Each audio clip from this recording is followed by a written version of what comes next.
Just another in a recent spike in homeless arrests. 20% arrested this month have been homeless. You get arrested just because you're homeless.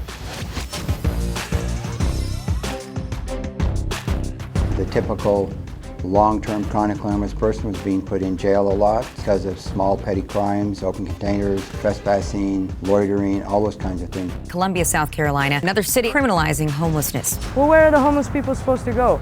The homeless end up in the criminal justice system because there hasn't been a better alternative. I served 3.5 years at the Utah State Prison, so I've been homeless a little over a year now. This morning, I had got out of jail, sat down like this. The officer had pulled up on his motorcycle and told me I was going to jail. This was the same officer who had just taken me to jail not even 24 hours ago. Our homeless need long-term treatment solutions instead of just incarcerations and then put them back in the street. Just because I don't have a car, I don't have a credit card in my pocket or change in my pocket or a home to go to, does not make me a criminal. We did a survey here. It was about $20,000 per person per year on the street because of emergency services costs. Jail time, EMT runs, emergency room visits. And so when we realized we were incurring those costs anyway, there's a much more humane and economic way in order to meet their needs.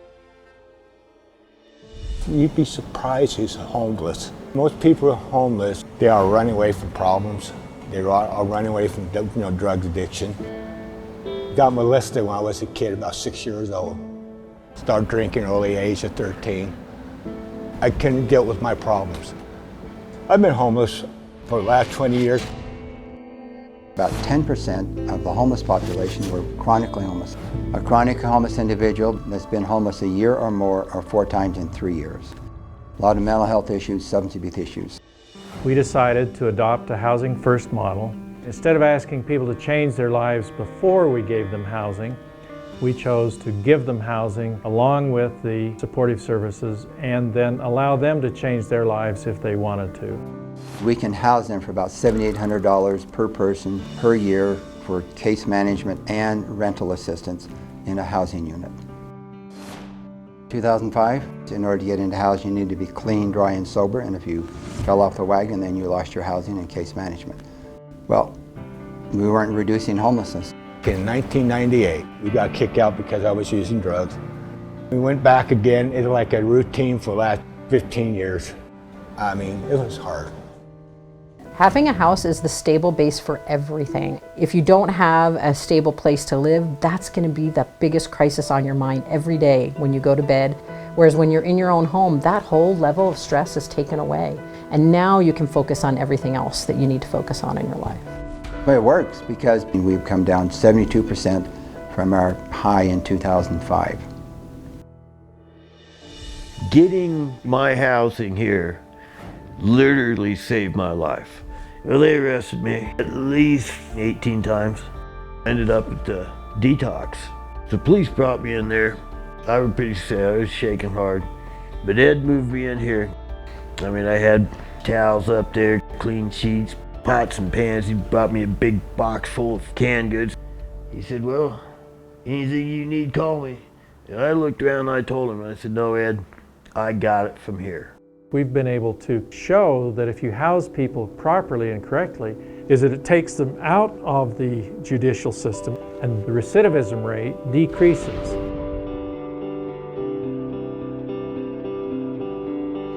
It's kind of like a security place for me. I know I got a place to stay. This is good feeling. If I was still the homeless guy, I would have continued on and drank myself to death at this point. It's my first complete 100% sober year. And it's a good start. I feel, not the end of my program, but it's a good start. The ultimate goal is to eliminate chronic homelessness here in Utah by the year 2015, and the results here prove that that is an achievable goal. The old approach of emergency shelters and transitional housing has been a failure. Housing First has been accepted nationally. This is the key to ending chronic homelessness. The Casper Housing Authority is trying out a system they first saw in Salt Lake City. Staff say they've already seen success stories. Now with the Housing First, we're much more successful in getting them housed and out of the criminal justice system and off the street and help them integrate back into society. We're actually moving out today. It means a lot to me to have my family back where we can be by ourselves, and it does help you. If you do need to come here, everyone needs a helping hand here and there. It is most cost effective. We can serve more people with the same amount of dollars than if we didn't do this program. But it's also the right thing to do. It just makes sense.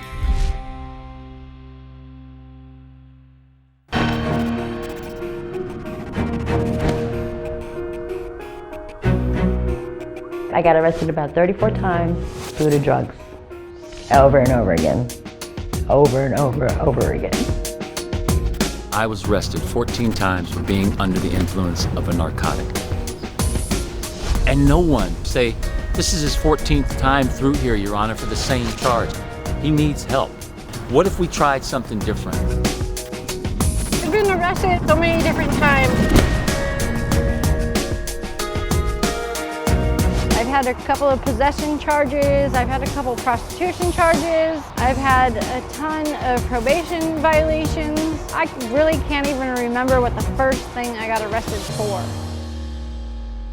Urban drug addiction has been with us for as long as we've had cities, and so many major social problems come to the criminal justice system to be fixed because there isn't something else out there. But don't ask the criminal justice system to do it all, because the only thing we really know how to do is send people to prison. So eventually I started living in a tent, and this is kind of my old home. This is what it looks like back here. It was an endless cycle. It was between tent and jail for like 7 years. I've probably been booked in and out of King County Jail like 50 times.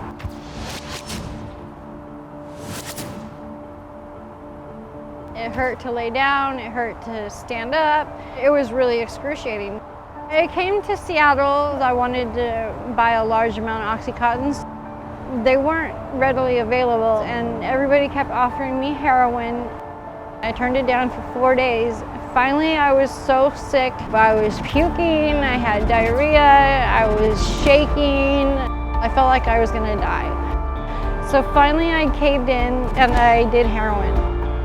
My addiction got out of hand, and 3 or 4 days turned into like 9 years.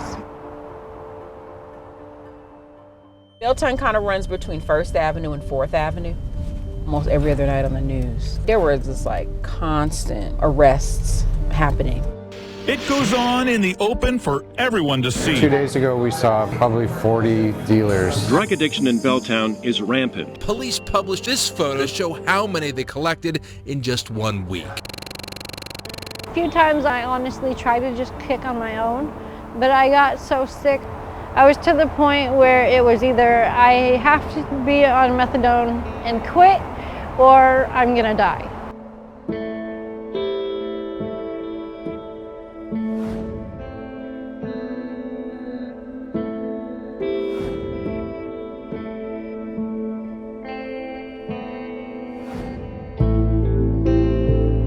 I asked to speak to the sergeant. I told him nobody's ever given me a chance before. So I'm sitting in this cell and I'm already getting sick, and he comes back and he tells me, for your own good, I hope that you make it to that methadone appointment. There's one thing you have to do for me first, is you have to talk to these people from this new program called the LEAD program, and then you're free. You can leave. I'd never been given a chance before. The approach that we had over the last 35 years or so of just arresting and putting people in prison for having serious addictions, well, we all know intellectually that's not the answer. When we finally sat down and said, well, what we really want to do is have another option for the officer on the street, something other than taking them up to jail. What if instead you could take them right to a treatment program? One reason it works is it costs the taxpayers a lot more money for them to be on the streets. It costs a lot more money for police, it costs a lot more money for hospital visits. In the end, it's the humane, financial, smart thing to do. And that's what the LEAD program does. It provides both the relief to the neighborhood, the police will come and respond to open-air drug dealing, but it also can provide relief and hope to people who have had long-term addiction. Long-term addiction literally changes the chemical makeup of your brain and makes it impossible for you to be anything but an addict. I had everything that I would possibly want. A beautiful wife, 2 great kids. At one time I was making up to $185,000 a year. I love heroin. I love that feeling. The good times don't last. I've seen tons and tons of people get arrested for it. And I've been stopped and caught with drugs on me a number of times. Personally, I've seen 5 people overdose and die. I know about 15.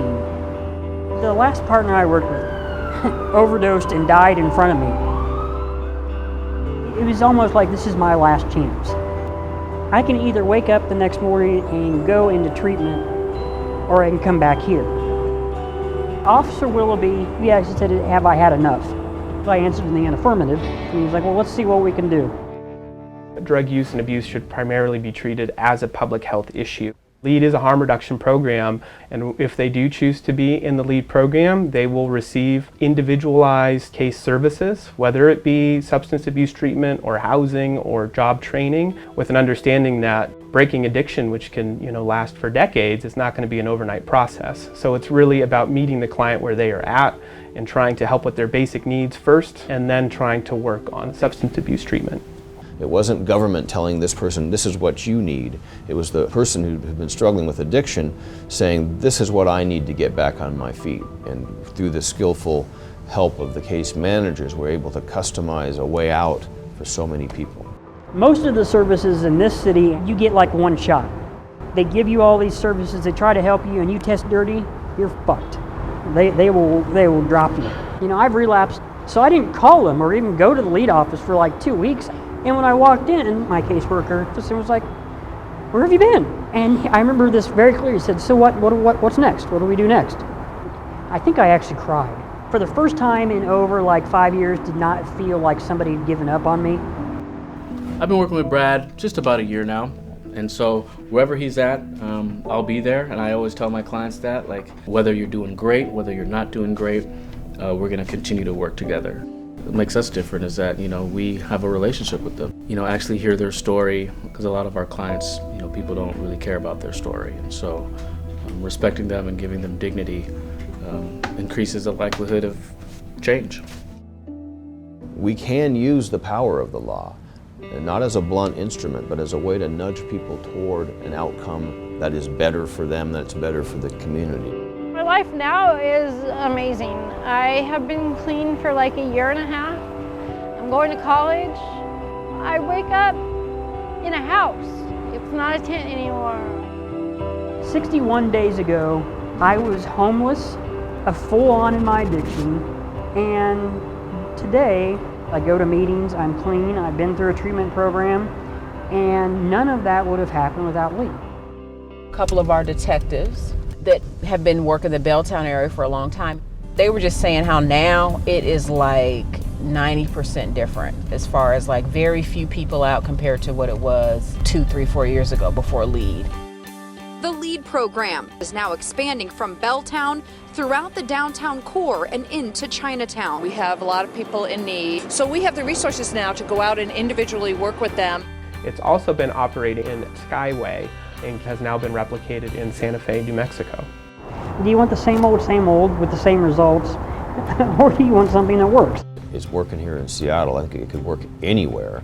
We're happy to be the example that shows that harm reduction, working hand in hand with law enforcement, can take us into a new approach to drug crimes, and I think our nation desperately needs that. It's one of several police shootings involving people with mental illness. 18-year-old Keith Vidal struggled with schizophrenia. He wasn't violent. All they wanted was help getting him to treatment. Seconds later, the officer shot and killed him. They murdered our son for no reason. Another disturbing video that raises questions about the treatment of the mentally ill behind bars. He would hear voices. The extraction team restrained him. Minutes later, the 33-year-old was dead. Jails are the #1 mental health facilities across the country. They house more mentally ill person versus any hospital, any psych facilities, anything. They're patients, not prisoners.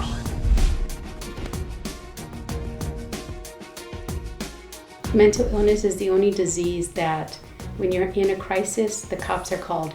If you're having a heart attack, you don't call the police. People with mental illness are being criminalized instead of being provided treatment. These kind of jails and law enforcement, that's a public safety net. That's where you end up. There has to be some sort of solution, some sort of help for people who are suffering from mental illness and become involved with the police. Jeff was the youngest of our 4.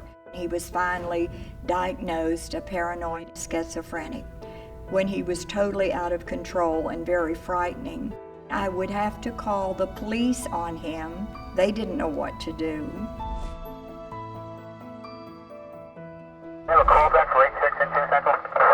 I would get calls all the time when I was on patrol for a person who was in a mental health crisis. I had no clue how to handle it. And I would just keep getting the repeat calls every couple days or every week to the same house, the same person. And I just accepted it that, this person's just gonna be a repeat caller.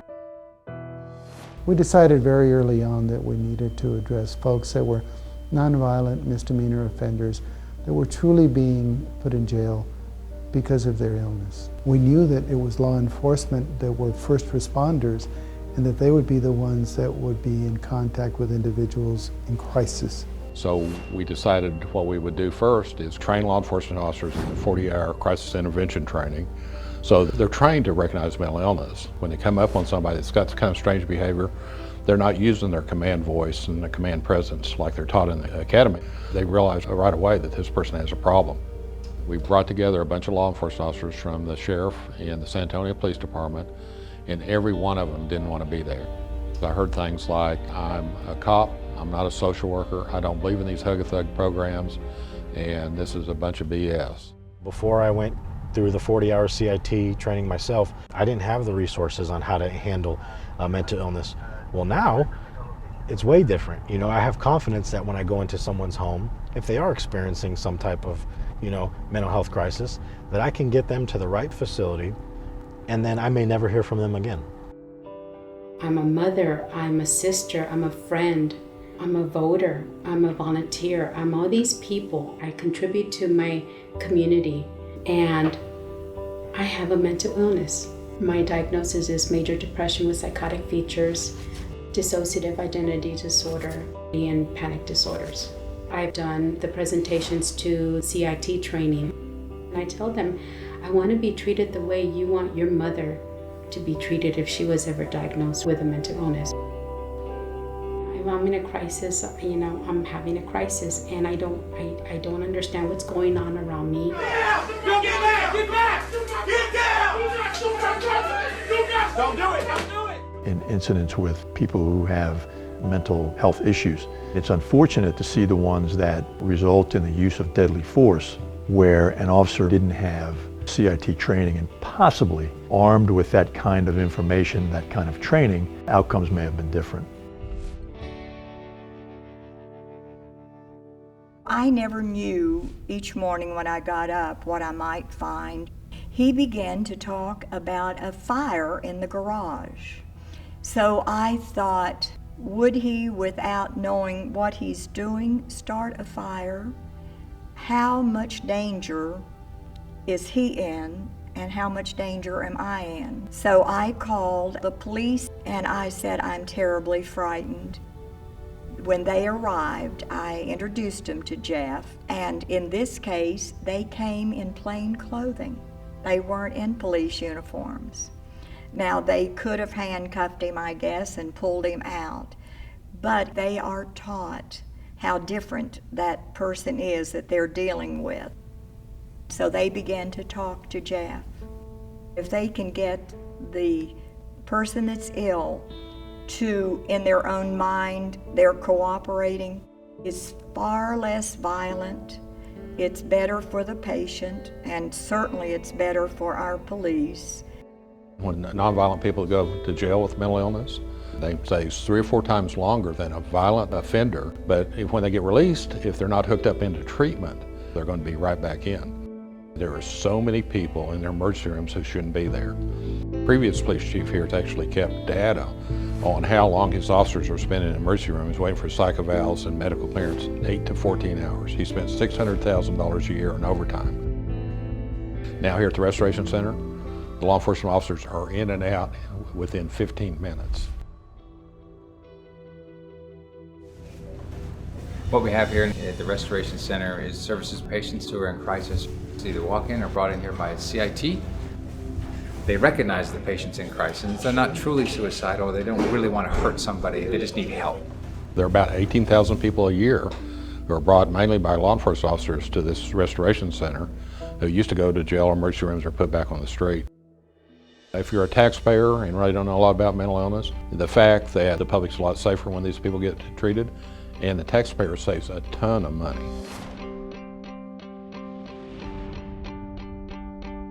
Over the last 5 years, we've saved about $50 million in taxpayers' dollars.